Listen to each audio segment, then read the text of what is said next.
অভিষেক বন্দ্যোপাধ্যায়ের যিনি আত্মসহায়ক রয়েছেন সুমিত রায়, সেই সুমিত রায়ের টাওয়ার লোকেশন থেকে তারা আসেন। কিন্তু সুমিত রায়ের খোঁজে কেন পুলিশ আসলো?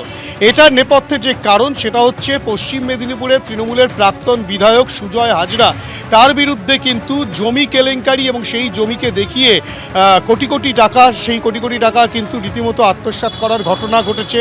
অর্থাৎ কিনা আর্থিক লেনদেন সংক্রান্ত যে দুর্নীতি, সেই দুর্নীতির পরিপ্রেক্ষিতে এই সুজয় হাজরাকে পুলিশ আগেই গ্রেপ্তার করেছিল। তাকে জিজ্ঞাসাবাদ করে এবং আরও বেশ কয়েকজনকে জিজ্ঞাসাবাদ করে অভিষেক বন্দ্যোপাধ্যায়ের আত্মসহায়ক সুমিত রায়ের নাম উঠে আসে এবং তারপরেই তার টাওয়ার লোকেশন দেখতে থাকে পুলিশ। সেই টাওয়ার লোকেশন থেকে দেখা যায় যে কলকাতায় একেবারে কালীঘাটে যেই বাড়ি রয়েছে, এই বাড়িতেই কিন্তু অভিষেক বন্দ্যোপাধ্যায়ের বাড়িতে কিন্তু সুমিত রায়ের টাওয়ার দেখা যাচ্ছে এবং সেই অনুযায়ী তারা এখানে এসে পৌঁছন এবং পৌঁছানোর পর তারা প্রথমে বাধাপ্রাপ্ত হন। পুলিশ, অর্থাৎ এখানে নিরাপত্তার দায়িত্বে থাকা তারা কিন্তু সে পুলিশকে ঢুকতে দেয়নি।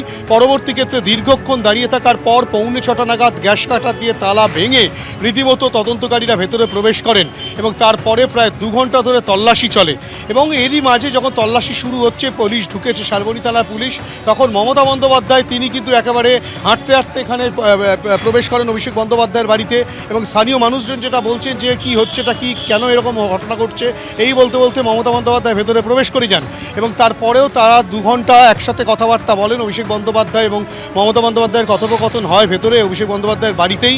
এবং তদন্তকারীরা যখন ঠিক 8টা নাগাদ বেরিয়ে যাচ্ছেন, তদন্তকারীরা বেরিয়ে যাওয়ার খানিক পরেই কিন্তু যেটা দেখা যায় যে মমতা বন্দ্যোপাধ্যায় এবং অভিষেক বন্দ্যোপাধ্যায় তারাও বেরিয়ে আসেন। তারা বেরিয়ে এসে কিন্তু যে মমতা বন্দ্যোপাধ্যায় এই বিষয়ে কোনো রকম কোনো মন্তব্য করতে নারাজ। অভিষেক বন্দ্যোপাধ্যায় বলেন যে তালা ভেঙে রীতিমতো তার বাড়িতে তল্লাশি হচ্ছে, তদন্তকারীরা যারা এসছেন তারা এই প্রসঙ্গে সমস্তটা বলতে পারবেন। কিন্তু তদন্তকারীরা যেটা জানান, এখানে সুমিত রায়কে পাওয়া যায়নি। সুমিত রায়ের খোঁজে তারা কলকাতার অন্যত্র তল্লাশি চালাচ্ছে। অভিষেক বন্দ্যোপাধ্যায়ের আত্মসহায়কের খোঁজে অভিষেক বন্দ্যোপাধ্যায়ের বাড়িতে পুলিশ যাওয়া নিয়ে সুখেন্দু শেখর রায় কি বলেছেন শুনুন। একটা যে পাপ চক্র গত 15 বছর ধরে বাংলার বুকে তৈরি হয়েছিল, তাদের নেতৃত্ব ছিল যে তার যদি ঠিকমতো তদন্ত করা হয়, বালি পাচার থেকে শুরু করে কয়লা পাচার, তারপর গরু পাচার এবং তোলাবাজি, যে ধরনের তোলাবাজি, যেমন আজকে একটা খবর পাওয়া গেছে যে ইন্ডাস্ট্রিয়াল সামিটের নামে 635 কোটি টাকা নাকি কোন একটা সংস্থাকে দেওয়া হয়েছিল। তদন্ত হচ্ছে।